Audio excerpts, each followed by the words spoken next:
Hello and Assalamualaikum to everyone. Today, we from Group 10, which is known as Superstar, will present to you about the heat exchanger design. This project is from the course of Heat and Mass Transfer Process, ECH 3125. Before we continue the presentation, I would like to introduce my group members.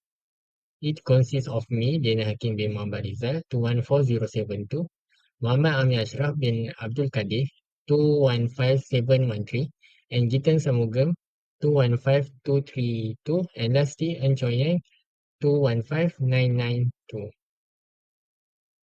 Moving to the next slide, which is table of content. In this project, the table of content consists of six contents.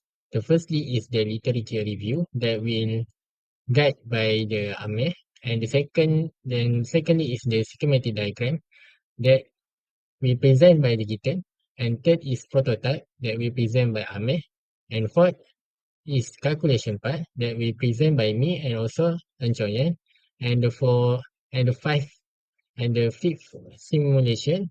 The fifth part is the simulation that we present by me and also Anchoyan, and lastly the recommendation part that we present by GHITHAN. Hi, my name is Muhammad ASHRAF, and I will be presenting about literature review. So for this presentation, we're gonna talk a lot about heat exchangers. So what I'm gonna do is I'm gonna give a little introduction to them. So heat exchangers is basically transfer heat between fluid and surfaces. Are also used in both cooling and heating processes. The fluids can be separated by a solid wall to prevent mixing, or they can be in just direct contact. So for our case study, we got a shell and tube heat exchanger with two shell passes and eight tube passes. It's used to heat ethyl alcohol in the tubes from 25 degrees Celsius to 70 degrees Celsius at a rate of 2.1 kg per second. The heating is to be done by water that enters the shell side at 95 degrees Celsius and leaves at 45 degrees Celsius. So, for our process description, we use the heat exchangers of shell and tube, and it is two shell passes and eight tube passes. And the cooling medium is ethyl alcohol, and water is the hot medium. And the method we use to solve this case study is the log mean temperature difference method. We also did two simulations for our project. We we change for the calculations. We also change the outside diameters of the tube, and we also change the number of tubes. Hello everyone, I'm GHITHAN SHANMUGAM and now I'm going to present about the schematic diagram of our heat exchanger. So basically our heat exchanger is 2 shell and 8 tube heat exchanger.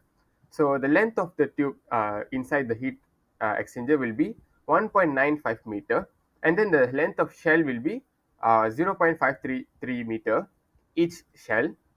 So now you can see the design of the baffle, detailed design of the baffle, and also the 3D diagram of our heat exchanger. So all the units in this diagram are mentioned in meters. So in this diagram, you can see the cross section, top view, and also the 3D diagram of the heat exchanger. From the top view, you can say that the length of the whole heat exchanger will be 2.5 meter, and then on the top right corner you can see the detailed baffle diagram. In the diagram you can see that the outer diameter of the uh, hole, I mean the tube in the baffle, will be 0.01905 meter, and then the inner diameter of the tube will be 0.01745 meter. So now we look detail into the baffle. So baffle, what is baffle actually? Baffle are used to support the tubes, enable desirable velocity for the fluid to be maintained at the shell site, and also it prevent the failure of tube due to flow induced vibrations. So in this baffle, we use the baffle cut into 30%. At the bottom, you can see the cut 30% will be cut off. It is to provide an optimum heat transfer coefficient without resulting in high pressure drop.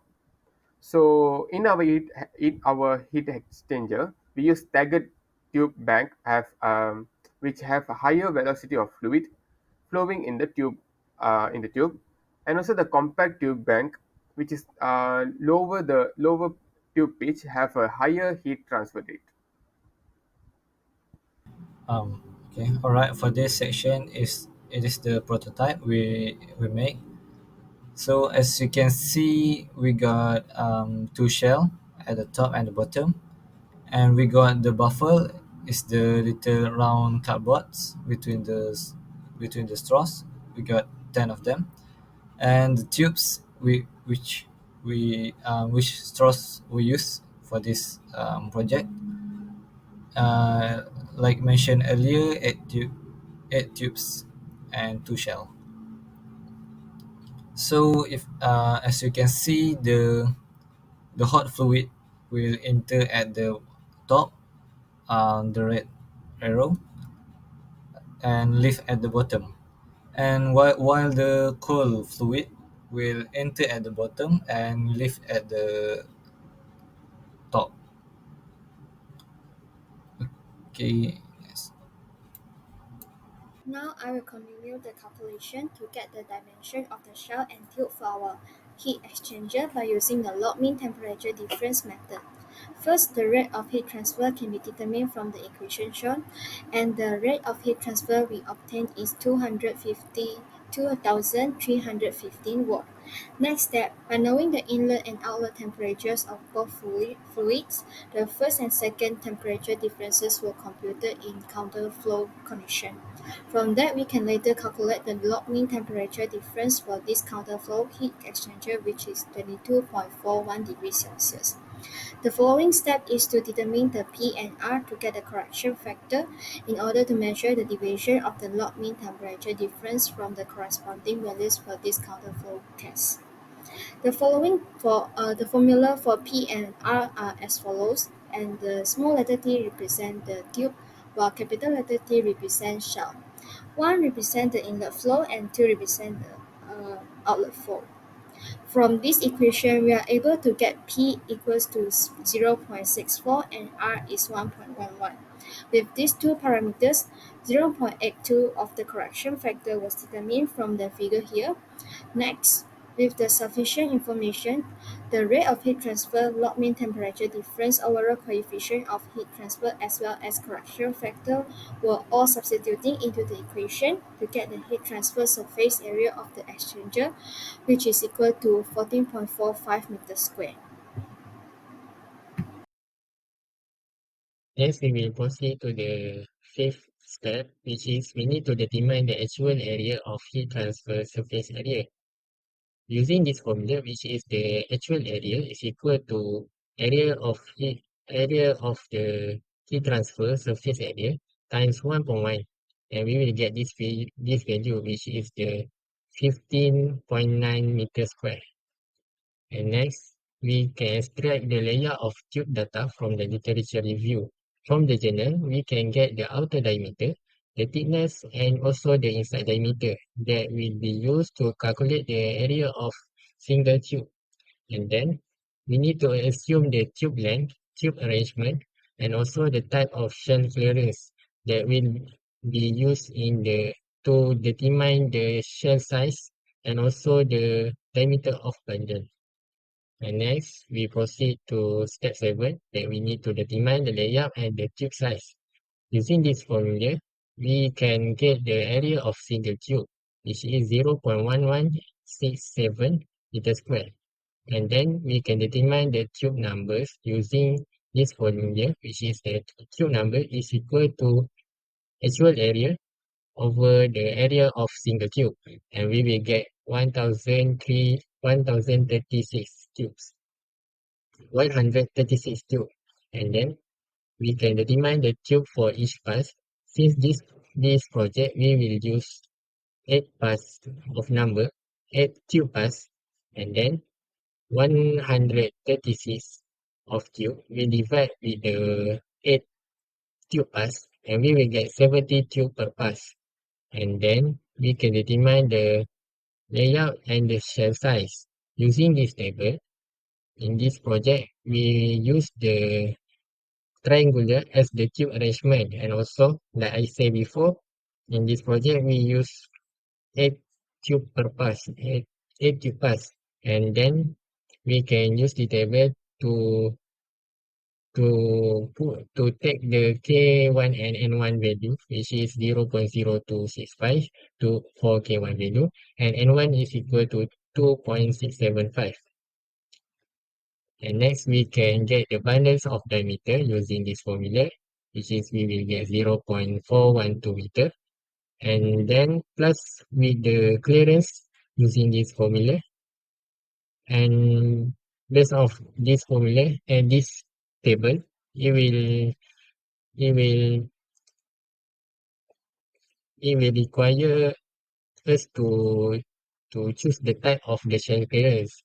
For this project, we will use the pull through the floating head, which is the top one, and we will get the shell diameter, which is 0.5 meter. Moving to the next part, which is the simulation one, that we will observe the effect of changes diameter of tube on the heat transfer area. Based on the two graphs that we have made from the data that we get, the first graph is show that the heat transfer area against the outside diameter. That shows that the heat transfer area will increase when the diameter of tube increase. And the second graph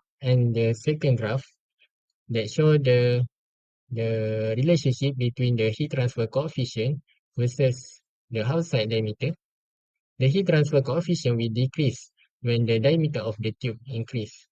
This is because when the fixed flow rate when the fixed flow rate we can it is because for a fixed flow rate, when the heat transfer area increase, the tube flow velocity will decrease, and this will result in decreasing of the Reynolds number, because the Reynolds number is directly proportional to velocity of fluid flows. And it also decreasing the Reynolds number means that less turbulence. The less turbulence, it will cause the less heat exchange across the boundary, and thus the heat transfer coefficient decrease. For this simulation one, we can conclude that the tube of outside diameter of 0.0105 meter is chosen. It is because it has the highest heat transfer coefficient. The second simulation is to investigate the effect of changing tube number on the heat transfer surface area and the overall heat transfer coefficient. Based on our result, the heat transfer area increases with the increase of tube number. Because more tubes provided larger surface area to allow heat transfer to occur, since more contact between the hot and cold fluid leading to improved heat transfer. However, increasing the number of tubes without adjusting other parameters could lead to decrease in heat transfer coefficient. Therefore, to maximize the heat transfer, the thickness of the tube should be reduced. According to Fourier's law, the smaller the thickness of the wall of the tube, the smaller the thermal resistance and the greater the heat transfer coefficient. Since the overall heat transfer coefficient depends on individual heat transfer coefficient and the heat resistance offered by the tube wall. Moving to the next part, which is the costing of heat transfer design. In this project, we will use carbon steel as the material for shell and buffers, while the aluminum alloy 07075 T6 as the material for tube and bundles. And for the material cost, it will cost around 8,149, 8,149. And the fabrication cost from the literature is that the fabrication cost is about 40% of the material cost, which is cost around 3,260 ringgit. And the total cost, after we sum up with the fabrication cost and the material cost, we will get 90,558 ringgit. Next, it is crucial for us to know about the safety precaution for heat exchanger in order to prevent accidents and protect both personnel and equipment. Thus, I will now discuss different precaution steps that should be taken at different conditions. First, during the design of a heat exchanger, the heat exchanger should be built in a way that allows for easy maintenance. Also, it is required to add a safety relief mechanism in the heat exchanger to avoid overpressure. Insulation also must be used to cover a particularly high temperature surface. Second, during the operation, we must keep an eye out for corrosion-induced tube leaks as well as keep the heat exchanger from being overpressurized. Besides, besides that, sticking to the standard operating procedure is imperative, and we should stay away from the hot surface of the heat exchanger. Last, during the maintenance of the heat exchanger, it is important to let the pressure of the heat exchanger go down first and empty the heat exchanger of any dangerous chemical before undergoing maintenance. We should also be cautious when choosing a chemical cleaner, and a hydrostatic test is necessary after the maintenance job. So finally, we have come to the recommendation. So in a heat exchanger, there should not be a high pressure drop. Why? It may indicate a problem inside your heat exchanger that could reduce the life of your equipment and also keep it from functioning efficiently. So to reduce the pressure drop, we have to slow down the fluid velocity by increasing both the shell and also the tube diameters. After that, we also have to increase the pitch ratio to reduce the counterflow of the velocity. And then also have to increase the baffle spacing to allow the fluid to pass slower. And we have another suggestion, which is we have to use baffles, window baffles that can be used because they have allow the fluid to flow parallel to the tube, offering much lower pressure drop. And also we can use the usage of filter in the tubes will be reduced friction loss and also improve the total heat transfer efficiency. And one more suggestion is fins can be attached to the tube surface to increase the heat transfer area and also the efficiency.